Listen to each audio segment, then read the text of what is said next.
L-Aġenzija Internazzjonali ta' Kreditu Moody's ikkonfermat għal darb'oħra ir-rating ta' Malta bħala A2 waqt li kkonfermat rating stabbli għal pajjiżna.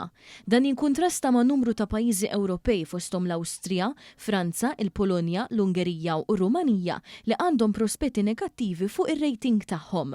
L-esperti tal-Moody's sostnew li rating ta' pajjiżna huwa dovut għal strong trend growth, a moderate burden, a generally sound institutional framework, and limited exposure to event risk. Fid-dawl tar-reżiljenza ekonomika ta' pajjiżna l-esperti tal-Moody's sostnew li l-impatt tal-konflitt fil-Lvant Nofsani se jkun limitat u Malta se tkompli tikber kważi d-doppju tal-medja Ewropea. Fattur importanti wara dawn huma s-sussidji tal-enerġija.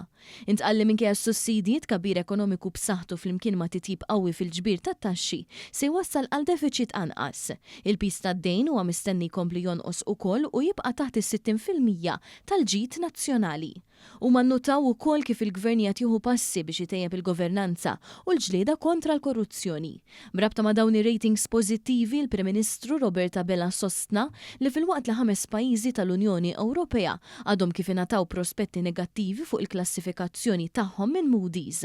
L-Aġenzija Internazzjonali affermat mill-ġdid il-prospetti stabbli ibbażati fuq it-tendenza qawwija ta' tkabbir ekonomiku Malti, dejn moderat u qafas istituzzjonali b'saħħtu.